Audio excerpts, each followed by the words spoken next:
Hey, what's up, y'all? It's your boy Ray, back with another video. You know, we do sports, I do sports, music, comedy, all of that. You know what I'm saying? We versatile over here. But let me get into this. Why Zab Judah and Cory Spinks is Hall of Famers. You know what I'm saying? I'm not gonna make this video mad long, but I am gonna break down it detail by detail. And I know from that time frame, from that era, you know what I'm saying, some people were skeptical or they had they couldn't observe the reason why, so I'm gonna break it down. Okay, Zab Judah. No, in fact, I'm gonna start with Cory Spinks first. I'm gonna start with Cory Spinks first. Cory Spinks was 13-0. I'm gonna start like significant wins. He was 13-0, significant fights in his career. He was 13-0. Cory Spinks was 13-0. He fought Antonio Diaz in California in Diaz's backyard. Diaz was a top fighter, ranked. I think he was in the top 10 at the time. Cory Spinks was only 13-0. Cory Spinks clearly outboxed him, but they robbed Cory Spinks. All right, they robbed him. It was in Diaz Hotel. Okay, cool. Cory Spinks won 16 straight fights after that loss. I'm gonna repeat that. Cory Spinks won after he got his first loss to Antonio Diaz when he was 13-0.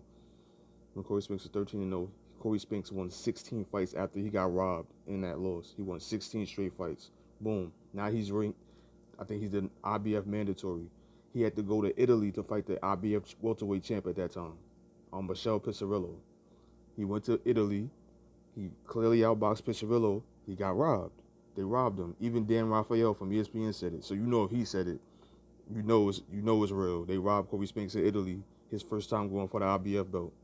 Okay. Now he gets a rematch because like all the media, even the white media was like, even the old school media was like, oh yeah, they robbed Cory Spinks. Okay. So he got a rematch. Guess what? He had to go back to Italy again. Cory Spinks had to go back to Italy again. He had to go back to Italy again, and he beat Michel Piccirillo this time. They gave Cory Spinks the dub. Unanimous decision. He clearly outboxed him again. You know what I'm saying? But this time they gave Cory Spinks the win, which he deserved. You know what I'm saying? So Cory Spinks did his thing. Now he the IBF champion. All right, on the other side of the tracks, the other two belts, WBC, WBA, Vernon Forrest had beat Shane Mosley twice, right? Vernon Forrest beat Sugar Shane, who's a Hall of Famer. Vernon Forrest beat him twice. Who beat Vernon Forrest? Ricardo Mayorga. Knocked out Vernon Forrest. Stopped him. Ricardo Mayorga stopped Vernon Forrest. The same Vernon Forrest who beat Shane Mosley twice. Mayorga stopped Vernon Forrest, knocked him out. Okay, cool. Now Mayorga have the WBC, WBA belts, right? And Cory Spinks is the IBF champion. Now say so.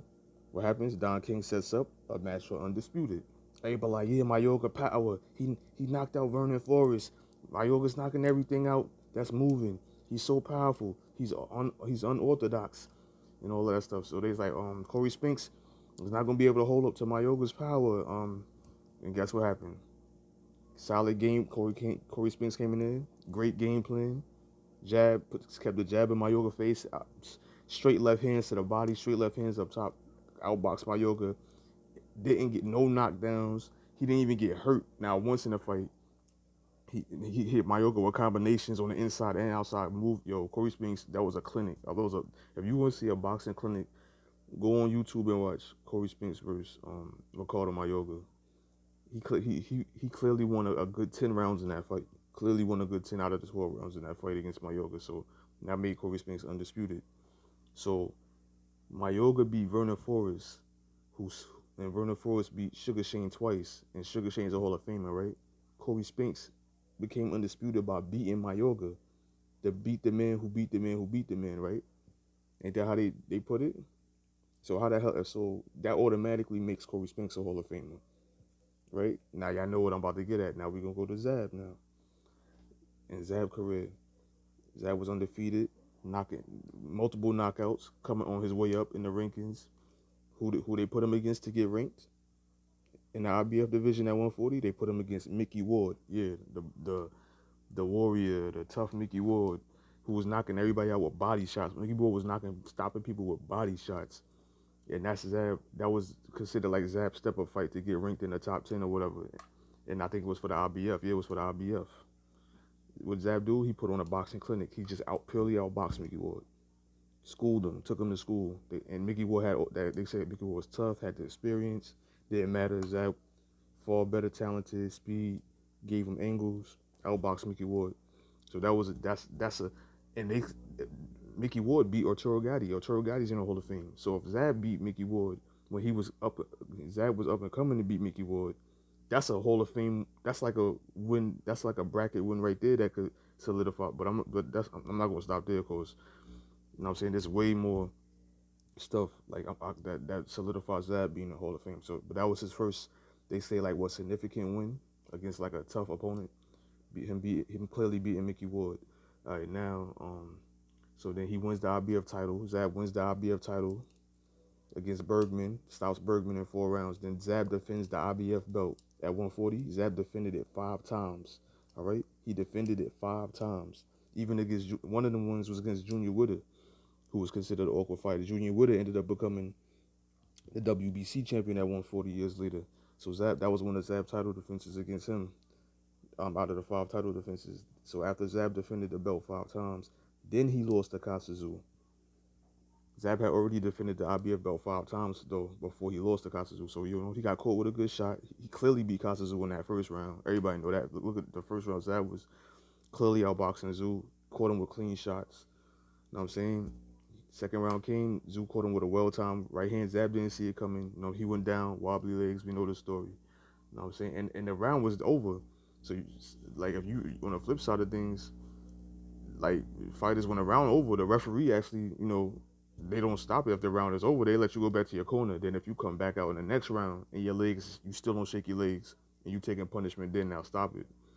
So some people even argue there was a premature stoppage because the round was over when he lost to Kasazu, but it is what it is. So that's how all right, so Kasazu, that was that first loss against Kasazu. Zab bounces back. He wins the WBO belt.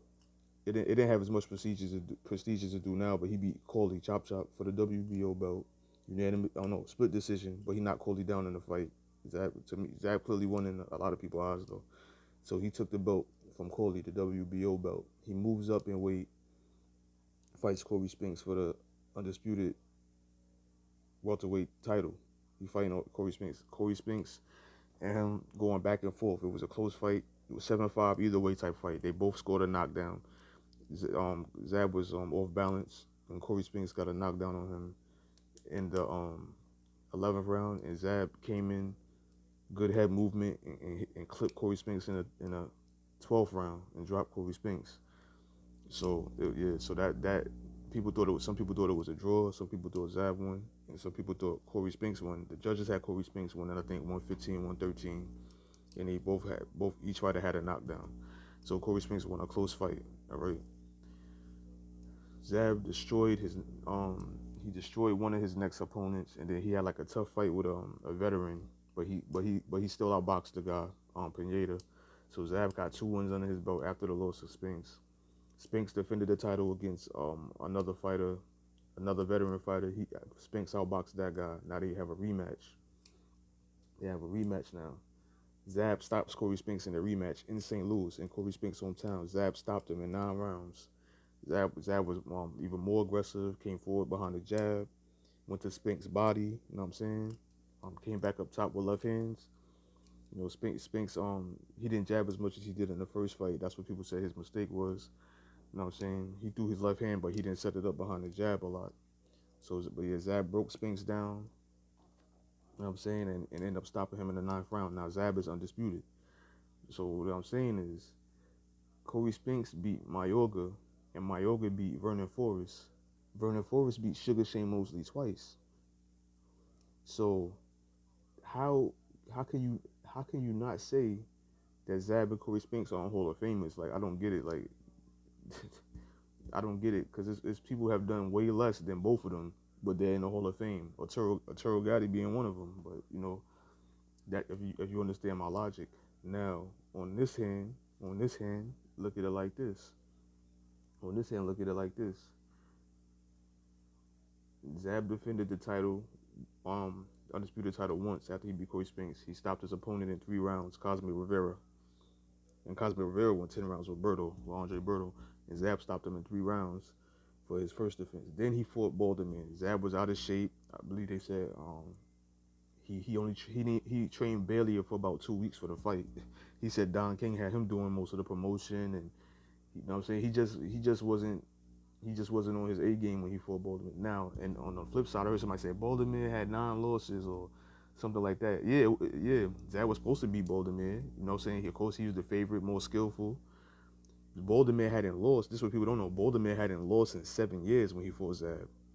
So how many fighters you know, right? They have 9 losses on their resume, but they hadn't lost in 7 years when they went for their title. So Baltimore was on a 7-year winning streak when he fought Zab. That's how he got ranked so high in the WBC. He hadn't lost. Baltimore didn't lose in 7 years. So them 9 losses was like more early in his career. Then they said he started like getting better, taking boxing. Baltimore started getting better, taking boxing more seriously. You know what I'm saying? They said he got robbed a couple times early in his career too. So Baltimore hadn't lost in 7 years when he fought Zab. Plus, he was a natural welterweight, big welterweight, and he had a good chin. Zab was tagging him when they fought. Zab was tagging him left and right. Baltimore wasn't going nowhere. And Zab wasn't in the best of shape condition wise, so Zab just had to get through it and box him. And Baltimore didn't destroy Zab. He didn't he smoked him and destroyed him. Like it was a close fight. Um, Most people had Zab up by like 2 or 3 rounds. You know what I'm saying? Some people had it a draw. You know what I'm saying? It was a back and forth type fight. Baltimore didn't slaughter him. Baltimore slaughtered Arturo Gotti a couple fights later. But yeah, people's acting like so. No, Baltimore did not destroy Zab Judah. Like you know what I'm saying, it was a close fight. The judges gave it to Baltimore. They gave him the nod. You know what I'm saying, it was an upset victory. So I just wanted to clear that up. And then Zab was Zab dude. Zab bounced back 3 or 4 fights later. He dropped back down to 140. Zab won another world title at 140 pounds. He won a title at 140 pounds. Again, knocked out one of a tough African champion, Kaza Mabuza. And Kaza Mabuza stopped Kendall Holt. If y'all remember who Kendall Holt is, who was a good boxer puncher. And Zab stopped Mabuza in 7 rounds to win the IBF belt at 140. So he was a two-time IBF 140-pound champion. And this is when Zab was aging and getting older. He still came back and won another world title. So that's what I'm saying. To say Zab ain't a Hall of Famer, that's very far fetched for you to argue that Zab ain't a Hall of Famer. Zab Judah is a Hall of Fame, should be a Hall of Famer. It's too much credentials in my book, in the time frame and the time span for him not to be. Now Cory Spinks, when he lost to Zab, all of the belts, he moved up to 154. He won the IBF title, I believe, at 154 pounds. And then after he won the title at 154 pounds, he defended it, lost it, and won it back again at 154 pounds. So that's a two-time champion at 154 and undisputed champion at welterweight. So both of them, Cory Spinks and Zab Judah, is Hall of Famers, period. No matter how you slice it.